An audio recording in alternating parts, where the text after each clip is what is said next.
IPL 2024 का 48वां मुकाबला, जिसमें लखनऊ आएंगे मुंबई इंडियंस के सामने। एकाना स्टेडियम में खेला जाएगा ये मुकाबला। इरफान, प्लेऑफ्स की उम्मीद जगाए रखने के लिए मुंबई इंडियंस के लिए सबसे ज्यादा जरूरी कड़ी क्या है? सबसे ज़्यादा ज़रूरी कड़ी मैं दोबारा बोलूँगा तो लगेगा कि मैं एक ही टेप रिकॉर्डर की तरह ना बार बार बात कर रहा हूँ। बेटर मैनेज किया जाए तो ये टीम इतनी पुख्ता टीम है कि ये अभी भी ये सिचुएशन में भी ये बाहर निकल के आ सकती है और रेगुलर 4 से 5 मैचेस जीत सकती है। उस तरीके की ये टीम है। फील्ड में थोड़ा बेटर मैनेज किया जाए, दम है भाई। चलिए, मुंबई के प्लेऑफ्स के बारे में, मुंबई के कैंपेन के बारे में बहुत चर्चा तो चलता ही है। लखनऊ पर ध्यान देते हैं। वो प्लेऑफ्स के दौड़ में शामिल है और काफी भीड़ में इस वक्त अपने आप को पा रहे हैं। कौन से बॉक्सेस आपके हिसाब से सबसे जरूरी है एलएसजी को टिक करने if they want to stay in the top? एक तो गेंदबाजी को बेटर मैनेज किया जा सकता है। जो गेंदबाजी में मुझे लगा कि पिछले मैच में जो बिश्नोई को थोड़ा सा लीड लेके आए, ज़रूरी नहीं कि लाना ही है आपने। अगर आपके प्रमुख स्पिनर को लेके आए टीम में और वो सिचुएशन नहीं बना जहाँ पे आपको लगता है कि यार यहाँ पे मुझे लीड लाना है, अब 15 ओवर के आसपास हो जाती है, आपको लगता है यहाँ पे स्पिन अगर ग्रिप नहीं कर रहा है, मत डलवाओ गेंदबाजी, तो वो थोड़ा सा बेटर हो सकता है। दूसरा मुझे लगता है कि जो लखनऊ के लिए ना बड़ा ज़रूरी है कि नीचे जो बल्लेबाजी है ना, नीचे आपके पास आयुष बधोनी आते हैं जिनका स्ट्राइक रेट अगर आप उसमें नज़र डालेंगे तो 130 भी नहीं है।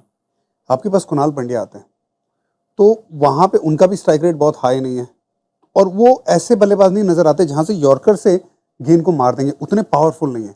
तो फिर निकोलस पूरन बहुत क्रूशियल हो जाते हैं।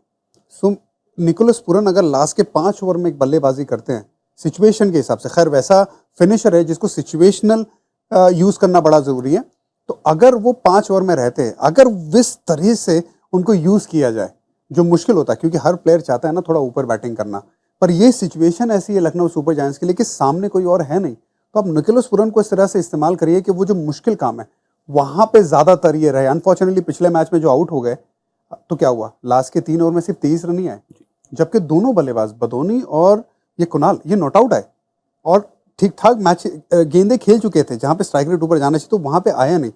सो वो स्किल लेवल उनका उतना ही है, तो वहाँ पे फिर आपको वैसे स्किल लेवल वाला बंदा चाहिए जो गेम को बना सके या ख़त्म कर सके, वो निकोलस पूरन है। सो निकोलस पूरन को वहाँ पे सेट करना उस लिहाज से कि अगर लेट भी जाए कोई बात नहीं, लेकिन वो फेज बिल्कुल वो खेलनी चाहिए। गेंदबाजी पर लखनऊ के अगर ध्यान दे, मैट हेनरी को पिछले 3 मैच में खिलाया गया है, अब तक 1 विकेट है उनके पास। सीजन के शुरुआत में नवीन उल हक विकेट्स तो ले रहे थे, 6 विकेट लिए थे 5 मैचेस में। क्या केस बनता है खासतौर से एकाना में नवीन को वापस लाने? देखिए, केस ज़रूर बनेगा, बात भी होगी उनके बारे में, लेकिन मेरा ये मानना है कि देखना पड़ेगा आपको। अगर मैं सपोज उस खेमे में हूँ तो मैं देखूंगा कि नवीन क्या नई गेंद से अच्छी गेंदबाजी कर रहे हैं, क्योंकि मुंबई के सामने बड़ा क्रूशल होगा। मुंबई ने अगर स्टार्ट अच्छा दे दिया, ईशान किशन, रोहित शर्मा अगर चल पड़े, तो भैया फिर ये इनकी जो खतरनाक बैटिंग है ना और ख़तरनाक हो जाएगी। तो इसलिए अर्ली विकेट्स बहुत इंपॉर्टेंट है।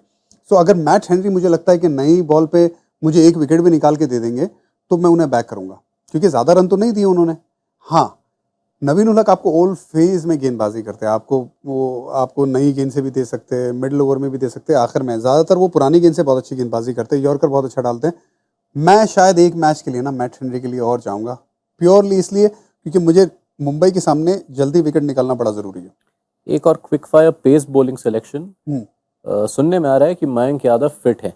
अगर वो फिट हैं तो किस डोमेस्टिक बॉलर की जगह लेनी चाहिए उन्हें? यश की जगह पे, यश ठाकुर की जगह पे, क्योंकि मयंक तो सीधा आ जाएगा भाई, उसको तो सीधा आना ही है। अगर वो फिट है तो भाई उसे खेल लगाओ। और दिक्कत ये रहेगी कि यश ठाकुर ने भी पंजा निकाला है, it will be a tough call, but मैं ये चाहता हूँ कि थोड़ा बेटर मासूम को मैनेज किया जाए। उनका जो लेफ्ट आर्म एंगल है, और क्योंकि लेफ्ट आर्म मैचअप है कई खिलाड़ियों के सामने, मुंबई इंडियंस के सामने, तो आपके पास राइट आर्म बॉलर तो आ गया, अगर मयंक आ गया तो फिर लेफ्ट आर्म गेंदबाज को आप रखें और वो एंगल का इस्तेमाल करो, लेकिन उसके बाउंस का ना थोड़ा ज़्यादा बेहतर तरीके से फील्ड वो सेटिंग करके उसका इस्तेमाल कर सकते हैं। ठीक है, मुंबई की ओर ध्यान दे। मुंबई के गेंदबाजों के बहुत चर्चे हुए हैं, आज बल्लेबाजों पर थोड़ा फोकस करते हैं। इस सीजन और पिछले सीजन में, क्योंकि पिछले सीजन भी बॉलिंग अटैक तो उतनी खास नहीं थी, बुमराह भी नहीं थे, लेकिन सूर्य कुमार यादव के थे 605 रन, ईशान किशन के थे 454 रन। इस सीजन ये दोनों थोड़ा हॉट एंड कोल्ड चल रहे हैं, इसका भी ये भी कॉस्टली रहा है मुंबई के लिए। बट वो एंड ऑफ द सीजन आंकड़े की बात कर रहे हैं आप, अभी भी 5 मैचेस बाकी है। तो अगर आप वो 5 मैचेस में एक लड़के ने, जैसे रोहित का एक और 100 आ गया या सूर्या के रन आ गए 2-3 मैचेस में लगातार, तो वो उतने रन तो लगभग हो ही जाएंगे।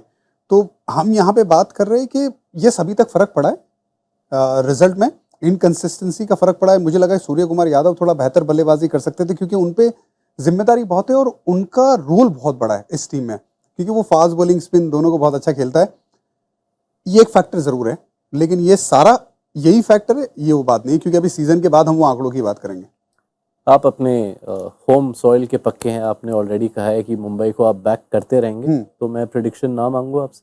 मैं बैक करूंगा मुंबई को। देखिए मुंबई को मैं बैक पहले दिन से कर रहा हूँ, आखिरी गेम तक करूंगा। चलिए, तो मुंबई।